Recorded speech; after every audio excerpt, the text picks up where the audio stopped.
Welcome, Kumas, to Yugioh Abridged. You're here with Kuma, the place where I fucked that. Fuck it, let's just do this. I just realized what the G stands for in Yu-Gi-Oh! GX. Don't watch it. Mokuba, have you finished translating the Egyptian text on that god card yet? No, but I did download the new trailer for the Yu-Gi-Oh! 10th anniversary movie. Does it look any good? Well, we're not in it. Fuckers. Carry on. It appears to be about this guy Paradox going back to the past on his time-traveling motorcycle in order to play a children's card game with the three main Yu-Gi-Oh! Protagonists. In 3D! Just like James Cameron's Avatar, only instead of intergalactic smurfs fighting giant robots, it's a children's card game. In 3D! Sounds awful. Did you want to go see it, bro? Mokuba, we're in the middle of a tournament. We'll just download it illegally like everybody else.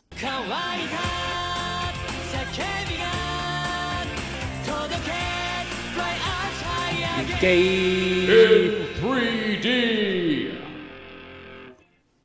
Ishizu, why didn't you warn us that your brother was freaking Charles Manson? I didn't think it was important. But he's insane! We're literally sleeping on the same blimp as a deranged psychopath! He could kill any one of us at any time, and let me tell you something, if it isn't Tristan, I'm gonna be pissed. Yeah! I suppose an explanation is in order. It all began many years ago in the dunes of far-off Egypt, where my family guarded the secrets of the pharaoh's tomb. A kid showed up just the other day.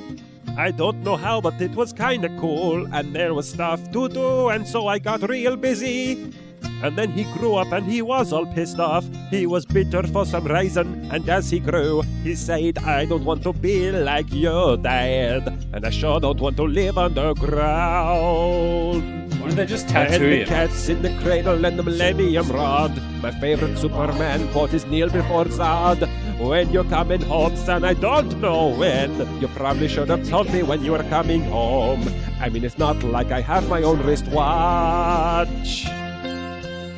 Ishizu, I want to go outside. Wah! Marik, you know it's forbidden for us to wander the surface. It's too dangerous. Haven't you seen The Little Mermaid? Only like a bajillion times. I want to go to the surface and befriend a seagull and fight a giant octopus and maybe fall in love with a handsome prince. All right, but I can only guarantee one of those things will happen. OMG, Ishizu, this place is off the hook. Just look at all the poverty and disease. It's so cool. Oh, let's buy a rag. I've always wanted a rag. I just hope Odeon was able to fool our father into believing we haven't left the tomb. I fluffed a pillow. It's fucking foolproof. Whee! Look, Ishizu, somebody left a perfectly good comic book lying around. Hey, this isn't like my scriptures at all. I mean, what's that one guy doing to that other guy? I'm not sure what it is, but it gives me cravings. And oh, look, a shiny box. I must worship it. Sorry, baby, but I'm a rebel. A loner, if you will, and I can't... Kill your family, kill your family, kill your family. Marik, are you all right? Must kill family. What's the matter, kid? You never seen the Kill Your Family show before? Marik, we have to go. the I fuck? like that show. What a sweet kid. Oh, Ishizu, I'm having such a great time out here on the surface. It has pretty much everything. TV, quiet, Marik. motorcycles, rags. Friggin' rags, Ishizu. But so long as I'm a tomb keeper, I'll never be able to enjoy any of those things. I then realized that defying thousands of years of family tradition and spitting in the face of our insane father was probably not the best idea I've ever had. Ishizu, I have to go pee, Tinkle. Marik, our time is up. We must return home. Oh, come on, just 5 more minutes. We didn't even ride Splash Mountain yet. No, Marik. Jeez, you're such a buzzkill, sis. But could I maybe keep the comic book? It is relevant to my interests. Marik, please don't flaunt your yaoi in public. Yagshamash, Mane Mashadi. I am here fuck. to warn you gypsies that if you disobey your crazy papa and reject your duty as tomb keepers, something really bad will happen. But we already did that. What good is warning us going to do now? I am a ghost. Yes, but that still doesn't explain High five! I don't need to pee Tinkle anymore. We soon returned home, but something told me that Marik wasn't going to forget his experiences on the surface in a long time. I am not going to forget my experiences on the surface in a long time. Oh, quit your crying and get back inside this dungeon of misery and despair already. Okay, but there's something I must do before I leave. One day I will ride a motorcycle, and it will be so friggin' sexy. All around the world, fangirls will be left convulsing in throes of ecstasy as I ride suggestively toward the horizon. And then maybe I'll play a card game while riding my motorcycle. No, wait, that's just ridiculous. Marik, what are you doing? I'm riding an imaginary motorcycle. What the f does it look like? Remember, we must be very quiet so that we don't disturb our father. Hey, Ishizu, look at that thing over there. I wonder what it is. Loudly do I wonder about it. It's some kind of alarm. I must not have seen it in the dark, even though I've spent my entire life in the dark and would therefore have no trouble seeing in it. Come on, Marik, and be very quiet. Sounds like a plan, Ishizu. I only hope Odeon was able to convince our father that... Wait a minute, a fluffed pillow? How is that supposed to trick anybody? A fluffed pillow. That's ingenious. Oh, hey, son, how's it going? I was just busy whipping the only true friend you've ever had. So, how was your day? I cannot believe you would both disobey me. Me, Hank Ishtar, the finest human being in the world. I'm going to fix this like I fix every other problem in my life by whipping everybody within a 500-yard radius, starting with you, Binky boy. Okay, wasn't expecting that. Marik? Not Marik, Melvin. Before Odeon became his friend, Marik was forced to create an imaginary one out of sheer loneliness. A friend that would give him all the hugs he ever needed. A friend known as Melvin.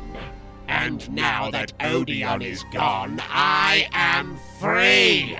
Free to claim my prize, the Millennium Rod! Behold its true power! No, the yellow squiggly lines, they burn! And now, Dr. Scuzzbucket, you're going to experience firsthand what one of my famous hugs feels like. Open wide, Binky boy! And then he stabbed me in the torso and the cat's in the cat place and oh god, that's sharp. And his sister Please did stop fuck all. stabbing me, I'm going to die. When you're gonna stop, son? Oh god, that hurts. I think you pierced my lungs there. Yes, that was definitely my lung. I don't remember Did this. not know what he was f***ing with. And now, Odeon, it's time for you to join the great card game tournament in the sky. Say hi to the gummy bears from me. Did somebody say gummy bears? No, he woke up. For some reason, this ruins everything. Are you alright, Master Marik? I just killed my own father in cold blood. I might need a moment to get over it. Okay, I'm over it. I am here to warn you that your father is going to try to... It already happened! And so it was that Marik dedicated his life to destroying the Pharaoh and all of his friends. Wait. How the hell is any of this the Pharaoh's fault? If Nah. anything, he should be blaming you, Ishizu, aka the worst sibling ever. Yeah, I mean, you did kind of mess him up pretty bad. Yes, but it was his role as tombkeeper that had led Marik to such a life of misery. Okay, so let me get this straight. Because he was abused and tortured by his own family, Marik swore vengeance against a guy who had been dead for thousands of years. A Yes. guy he'd probably never even meet, due to the fact that he was, kind of dead and stuff. Well, Yep. it made perfect sense in the Japanese version. How? How the hell does that even begin to make one iota of sense? Because shut up.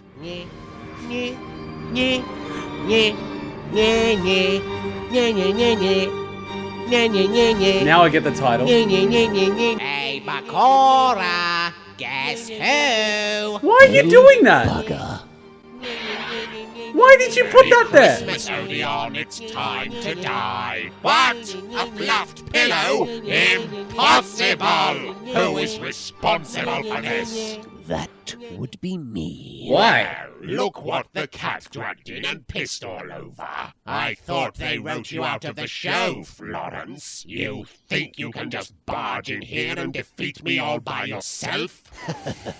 Not quite Hey, that's my bread and butter you're fucking with. I always knew you wanted me to be inside you, Bakura. What do you suppose he means by that? I couldn't hazard a guess. Trust me, Florence, you really don't want to get involved. Oh, but I think I do. You see, I know who you really work for. Does the name 4Kids ring a bell? How could you possibly know? Let's just say I put 2 and 2 together. After all, you are the single most evil entity on the show, which means you're the one trying to get us cancelled. And you think you can stop me? Just you f***ing try. 3 words, Melvin. Bring it on. Very well. If it's a duel you want, it's a duel you will get. Right you are. And the winner decides if the show gets cancelled or not. Then face me, Florence, and watch the fourth wall collapse around you.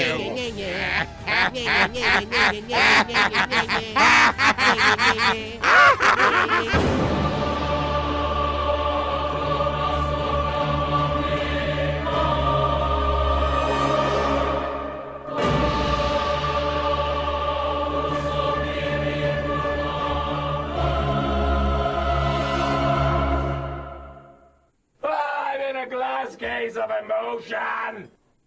Next time on the Kill Your Family Show, a very special episode in 3D.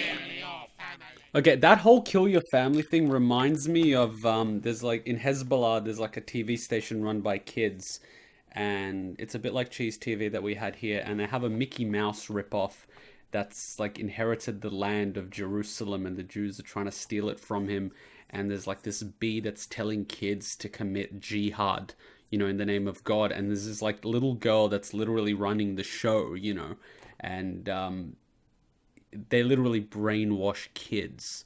And I watched this, like, I watched a little clip of it, and I was like, what the fuck? That's what it reminds me of, the whole kill your family, because they're like teaching kids to commit jihad, and they're like, yeah, you know, we fight, you know, for our land, and we fight for God, and there's nothing more glorious than dying, killing Jews. And I'm like, wait, this is a kids show? And like these government agents are shown torturing this Mickey Mouse character, trying to get, you know, like this key that he got from his grandfather to try to take back the Holy Land. And I'm like, what the fuck? They're brainwashing kids at like the age of 6. So yeah, but just to be clear, there's people doing duels on the top of Kaiba's blimp, and Kaiba's not aware, even though they're using his own jewel disc. How can Kaiba be so incompetent? Like, A, he's using a satellite to scan the text of a card, which was transferred from one disc to another by putting it in the disc. 2, there's people dueling on his fucking blimp. And 3, he doesn't know where the people are on his blimp. And 4, the fucking doors are open everywhere. What the hell? Crazy shit. You have a hidden talent you don't know about, like Paris Hilton being an actress. Oh, scratch that. Wait, kid, you dropped your microphone. Santini on his ass. You want to be an Air Force Ranger. You want to live a life of danger. You don't want to get raped by strangers. Think of a big